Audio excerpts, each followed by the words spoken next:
What's up? Welcome back to Tyler's Retro Reviews with my second SummerSlam review in 1999. Now, the last three I have the DVDs for, so yeah.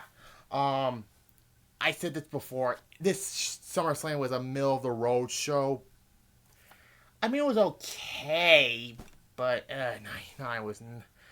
I mean, I know a lot of people said 99 was a great year. Look, with the whole thing with the corporate ministry, Vince McMahon being the higher power,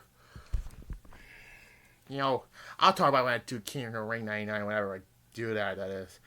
But yeah, August 22nd at the Target Center in Minneapolis, Minnesota. So yeah, I know people say 99 was a great year, but I mean, in ring wise, it was good. But storytelling wise, like I said before, not good. That's why I put it on my worst years. But again, it's not like a shitty year like so many other years, like 2019, 2010, 2007. Those were bad years. But I had to include.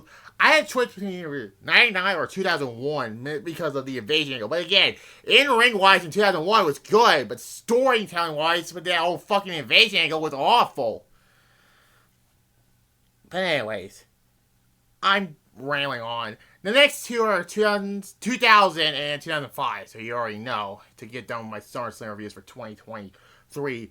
But this is the first time I'm doing it on this channel right here. If you're watching it on the time on this recording, which, yeah, I know people were shocked that I didn't do 2011, but guess what? I was burned out doing these year reviews, so I had to change my direction. And make it easier for me, basically. So anyways, it's been 2 minutes. I haven't talked about SummerSlam yet. Anyways, first match is for the Intercontinental Championship. I butcher it. It's for both the European and Intercontinental Championship. Jeff Jarrett, a wild slapnuts appears. This is his last match at SummerSlam. He did appear at last year's SummerSlam as the special guest referee, and he shipped his ass to AEW. Why? Defeats D'Lo Brown to win both titles. Yeah. But after this show, Mark Henry turned on D'Lo, and after the show, Jarrett just handed the European Championship to Mark Henry the night after. This was actually a good opening contest, so yeah, a 6. It was a good match. Like I said before, I forgot what my ratings are, and I don't know why I wanted to go back to watching those, because those, like I said before, you already know. Anyways, then we get a tag team turmoil match to determine the number one contenders to the WWF Tag Team Championships. The Acolytes of Farouk and Bradshaw won this tag team turmoil match, and who were in this match? Edge and Christian and the Hardys started up this match. The Hardys were called the New Brood, by the way, and they were the first ones to get eliminated. Then Minnie and Viscera were the second to get eliminated by them, and then Draws and Prince Albert were the next one, and guess what? They got eliminated. Then the Acolytes came out. They eliminated Edge and Christian, which I thought they were going to win this tag team turmoil match, but they didn't. And the last team was the Holly Cousins, which, Acolytes won this. They have like a lot of opportunities for the tag titles at this, like a lot. Like they won this tag team turmoil match, and I believe at Armageddon they won a tag team battle royal to get a shot at the Rumble. Like I don't think actually they did get a title opportunity on the first SmackDown, outside of that pilot episode, which yeah, it was fun. And yeah, the Acolytes were, the APA, they're Hall of Famers separately. JBL and Ron Simmons, that is. They were a good team. And yeah. A 7. It was a fun tag team turmoil match, but yeah. Anyways. Then a hardcore match for the Hardcore Championship. Al Snow defeats the Big Boss Man. This was before the infamous Kennel from Hell match. If I ever do Unforgiven 99, that is probably by September. I did Unforgiven 04, but yeah.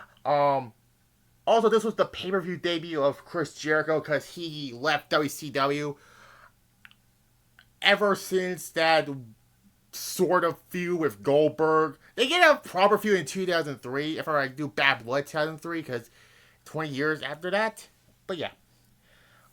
This started a mini program between him and Road Dogg, which didn't last long. It lasted until the first SmackDown also, which, yeah. And he debuted on the August 9th Nitro confronting The Rock. 2 years later, Jericho defeats The Rock to win the WCW Championship at No Mercy. So yeah, that was the same Raw that had to compete with Nitro, where Hogan brought back the red and yellow colors, which, yeah, nobody wants to see that in 99. Road Dogg did mobile commentary, and they fought all the way to the bar, which it reminds me of No Mercy on the N64, which last year I did that review of that. And yeah, and Road Dogg says, "King, we're in the bar." Yeah. Fun match, a 7.5. The hardcore stuff was fun to watch at this point. Unfortunately, this shit gets really bad come Unforgiven, which whenever I get to it, that is. Yeah. Then we get for the Women's Championship, Ivory defeats Tori in a 4-minute match.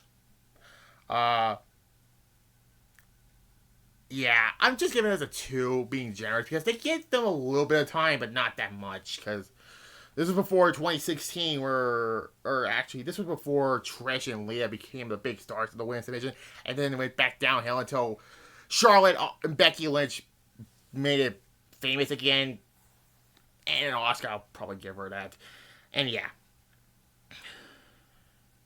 Then we get a Lions Den Weapons match. Ken Shamrock defeats Steve Blackman. I'm not going to say the other word because that's Wrestling Bio's way of saying it. This was Ken Shamrock's last pay-per-view match. He was supposed to fight Jericho in Unforgiven, but he left afterwards. And I believe this was the first appearance we see referee Chad Patton. I believe this was the first appearance we see him. I think. Don't correct me. But yeah, I think the one with Owen from the last year of SummerSlam was better than this, but yeah. 4, I give it. But, yeah, a 4, I'm just giving it as being generous. Anyways, then we get this is a lover or leaver Greenwich Street fight. And what that means is, if Shane wins, Test and Stephanie proposes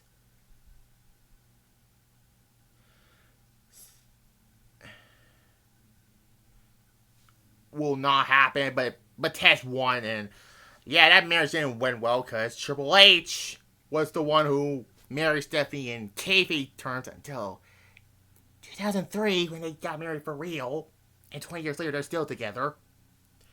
Test defeats Shane McMahon in the best match on this show, and, yeah. Yeah, the best match on this show.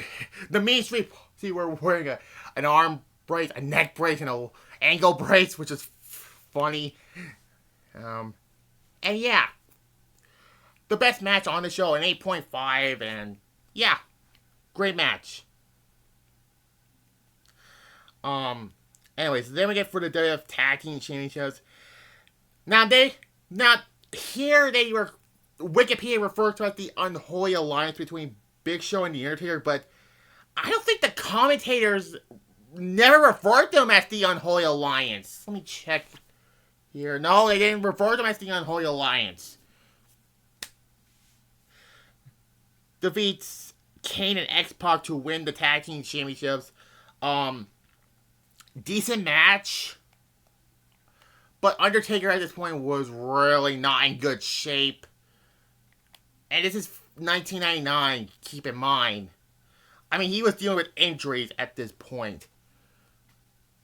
But yeah, it was mostly Big Show fighting X-Pac and Kane in this match. Kane, by the way, was wearing the reverse of his red attire. It was black. it was cool, but yeah.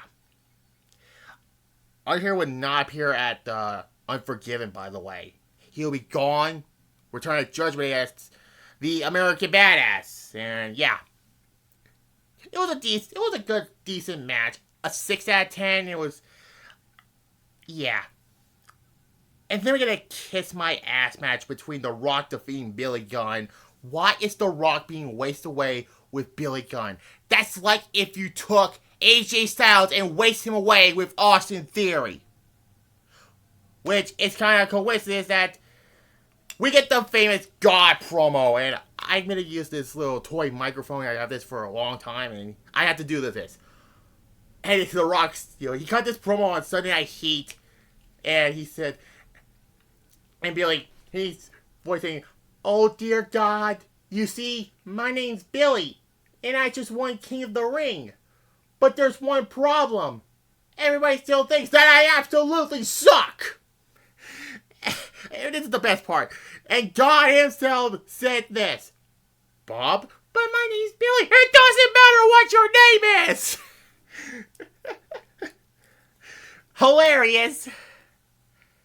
Yeah.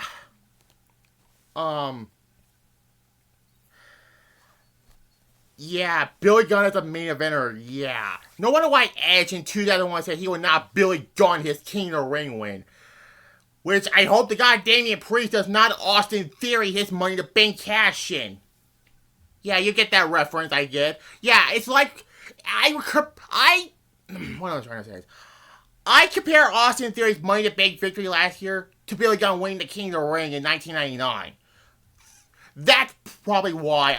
But and that whole Rock God promo, it reminds me when John Cena roasted Austin Theory back on Raw in March. Yeah, it was probably one day before W2K23 came out, was released. Which, by the way, I think that game is better than the AEW Fight Forever game. Hate me all you want, but it's my opinion. So yeah, fuck off. Billy Gunn brought this large woman to the ring in a bed sheet. I don't know what the hell it was.